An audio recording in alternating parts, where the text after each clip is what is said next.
नमस्कार प्रिय दर्शकों, आप देख रहे हैं ज्योतिष मंत्रा। प्रिय दर्शकों, यूं तो अनेकों अनेक मंत्र प्रयोग और साधनाएं तंत्र बाधा निवारण के लिए, नकारात्मक शक्तियों के निवारण के लिए, भूत प्रेत बाधा से मुक्ति के लिए और अनेकों अनेक प्रकार की नेगेटिविटी को दूर करने के लिए प्रयोग मैं बता चुका हूं। परंतु अक्सर लोगों का कथन होता है कि इतनी पूजा पाठ या इतना विधि विधान हमसे नहीं हो पा रहा। और आज के इस भागदौड़ भरी जिंदगी में प्रत्येक व्यक्ति लंबी साधना या मंत्रों का जप कर सके, ये भी बहुत मुश्किल है। तो आज ऐसे एक तंत्र प्रयोग को देने जा रहा हूँ जो एक बार में ही आपको पूर्ण लाभ प्रदान कर देगा। प्रिय दर्शकों, यंत्र, मंत्र और तंत्र, इन सब का अपना एक प्रभाव होता है।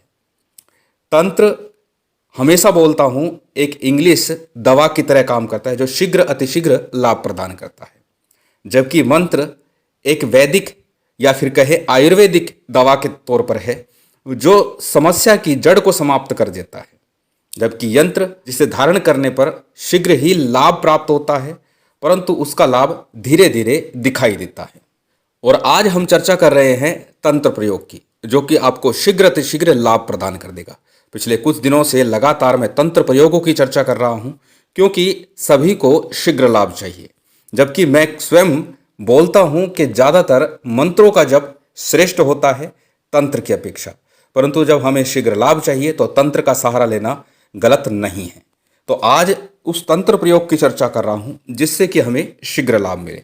यदि आपके साथ किसी प्रकार की नकारात्मकता महसूस हो रही है, आपको लग रहा है कि आपके साथ कुछ गलत घटित हो रहा है, या आपके घर में कुछ नेगेटिविटी आपको महसूस होती है, ऐसा लगता है जैसे घर में कोई है, आप कमरे में बैठे हैं और आपको ऐसा प्रतीत हुआ जैसे अभी कोई कमरे से निकल कर गया या फिर अभी किसी ने प्रवेश किया, घर में किसी के चलने का या घूमने का आपको आभास होता है। साथ ही साथ आप बैठे बैठे स्वयं ही आपके शरीर में कंपन होने लगता है या आपका शरीर हिलने लगता है। यदि आपको इस प्रकार का लग रहा है कि कोई आपका पीछा कर रहा है या कोई आपके पीछे है, या फिर आपको ठीक से नींद नहीं आ रही, यदि नींद आती भी है तो स्वप्न में आप अपने आप को किसी वीराने में पाते हैं, किसी समस्या से घिरे हुए पाते हैं, और जब नींद खुलती है तो बहुत ही थकान महसूस होती है, जबकि नींद के बाद रिलैक्स होना चाहिए, लेकिन यहाँ पर उल्टा हो जाता है। आपको थकान महसूस होती है और लगता है कि पूरे शरीर में दर्द हो रहा है और पूरे शरीर पर भारीपन महसूस होता है, या फिर किसी न किसी प्रकार की परेशानी या नुकसान आए दिन घर में होता रहता है। यदि इनमें से किसी प्रकार का लक्षण आपको दृष्टिगोचर होता है तो निश्चित ही किसी न किसी प्रकार की नेगेटिविटी, भूत प्रेत बाधा या तंत्र बाधा आपके लिए, आपके घर परिवार के लिए हो रही है और आप उसके शिकार बन रहे हैं। और उस परिस्थिति में हमें इस तंत्र प्रयोग को करने से शीघ्र लाभ मिलेगा। निश्चित ही एक ही बार में आपको लाभ मिल जाएगा। अधिक विलंब न करते हुए जान लेते हैं उस तंत्र प्रयोग को कि किस प्रकार से इस तंत्र प्रयोग को करना है। सबसे पहले आज बात करेंगे मंत्र की। छोटा सा सरल मंत्र है, बड़ी सरलता से आप इसे याद कर सकते हैं। हमेशा बोलता हूँ, कभी भी कोई भी प्रयोग करें, यदि मंत्र है तो मंत्र को पहले याद करें और उसके बाद ही उस प्रयोग को करना चाहिए। मंत्र आपकी स्क्रीन पर है, आप इसे देख सकते हैं, नोट कर सकते हैं, या फिर इसका स्क्रीनशॉट ले सकते हैं। मंत्र एक बार बोल करके मैं बता देता हूं, बड़ा ही सरल मंत्र है। मंत्र इस प्रकार है: ओम ह्रीम घूम घूम घूम फट, ओम ह्रीम घूम घूम घूम फट, ओम ह्रीम घूम घूम घूम फट। भगवती शक्ति के बीज मंत्र के साथ में देवी यम का मंत्र निश्चित तौर पर आपकी इस समस्या का समाधान करेगा। अब जानते हैं इस मंत्र का किस प्रकार से प्रयोग करना है, किस प्रकार से उस तंत्र को प्रयोग करना है। हमेशा की तरह बात करेंगे सामग्री की, कि किस सामग्री के साथ में ये प्रयोग है। सामग्री बहुत अधिक नहीं है, मात्र 2 वस्तुएं इस प्रयोग के लिए आपको चाहिए। पहली, एक काले रंग का धागा। धागा कितना बड़ा, अक्सर आप जानते होंगे, अपने कद के बराबर, अपनी हाइट के बराबर। और दूसरी विशेष चीज है, वो है 16 लहसुन की कलियां। 16 कलियां लेनी है।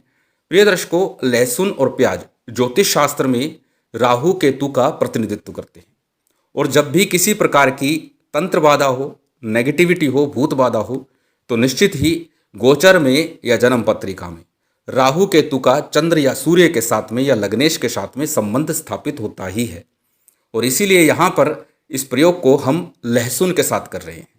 लहसुन के साथ इस यम मंत्र का प्रयोग बहुत ही श्रेष्ठ और शीघ्र लाभ प्रदान करता है। लहसुन की कलियां 16 हो, बिना छिली लहसुन की कलियां लेनी है, छिलका नहीं उतारना।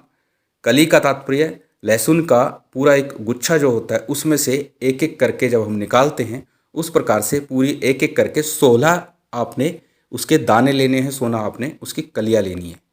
अब इनका करना क्या है, किसी प्लेट में किसी थाली में आप इन कलियों को रख दीजिए। श्रेष्ठ होगा यदि कांच का कोई बाउल हो उसमें रखें, आपको शीघ्र लाभ मिलेगा। कांच का बाउल सर्वाधिक श्रेष्ठ है, नहीं हो तो स्टील की प्लेट थाली ले सकते हैं। दूसरा, काले रंग का धागा आपने लिया है, उसे भी सामने रख दीजिए, किसी चौकी पर पट्टे पर इस पूरी सामग्री को रख दीजिए। दीपक लगाने की आवश्यकता नहीं है, यदि चाहें तो लगा सकते हैं, तेल का दीपक आपको लगाना होगा, चाहे तो लगाएं, आवश्यकता बिल्कुल भी नहीं। अब आपको लगभग 40 से 45 मिनट तक इस मंत्र का जो मंत्र आपको बताया है, ओम ह्रीम घूम घूम घूम फट, इस मंत्र का 40 से 45 मिनट लगातार इस लहसुन की कली को, धागे को अपने सामने रख करके उनको देखते हुए मुट्ठी बंद करके दोनों हाथों की मुट्ठियों को बंद करना है। क्रोध मुद्रा में इस मंत्र का जप करना है। क्रोध का मतलब जैसे हम किसी को डांटते हैं, किसी को धमकाते हैं, उस प्रकार की मुद्रा में हमें मुट्ठियों को बंद करना है और गुस्से में इस मंत्र का जप करना है। 40 से 45 मिनट जब आप इस मंत्र का जप कर लें, धागे के अंदर लहसुन की कलियों को सुई की सहायता से पिरो दें और एक माला का, एक हार का रूप दे दें। जब ये सारी कलियां आप पिरो दें, माला सी बन जाए, तो जिस व्यक्ति को घर में प्रॉब्लम है, किसी व्यक्ति विशेष को है कि उसके साथ ही ऐसा घटित हो रहा है, तो उसके कमरे में ईशान कोण को छोड़ करके कहीं भी लटका दें, रख दें। यदि आपको अपने घर परिवार में भी इस प्रकार की समस्या दिखाई दे रही है, तब आपको घर के ईशान कोण और अपने पूजा घर को छोड़ करके कहीं भी इस हार को, चाहे मुख्य द्वार पर ही क्यों ना हो, आपको लटका देना है। और जब ये सूखने लगे, जब ये सूख जाए, उस समय दूसरा बना करके लटका दे। पहली बार तो ये है कि जब ये सूखने लगेगा उस समय तक आपकी समस्या का निराकरण हो जाएगा। फिर भी यदि कुछ कमी लगती है, फिर भी आपको लगता है, तो ये प्रयोग आप 3 बार कम से कम दोहरा सकते हैं। अब ये प्रयोग करना किस दिन है? शनिवार संध्या काल में। शनिवार संध्या काल में जब भी आप ये प्रयोग करेंगे, शनिवार की संध्या काल में इस प्रयोग को आपको करना है। बहुत छोटा सा सरल प्रयोग है, किसी प्रकार के बड़े विधि विधान की आवश्यकता नहीं है। मात्र 1 घंटे से भी कम का समय आपका लगने वाला है और इस समय में निश्चित तौर पर आपको ये प्रभाव मिल जाएगा। आप करके अवश्य देखिएगा और उसका प्रभाव जरूर बताइएगा। महामाई की विशेष कृपा आप सभी पर बनी रहे, यही कामना है और उम्मीद करता हूँ ये जानकारी, ये वीडियो आपको अच्छी लगी होगी। यदि अच्छी लगी हो तो कृपया लाइक कीजिएगा, शेयर कीजिएगा। यदि चैनल पर नए हैं तो सब्सक्राइब कर बेल आइकॉन बटन दबा दीजिएगा। जय माता दी, जय श्री राम।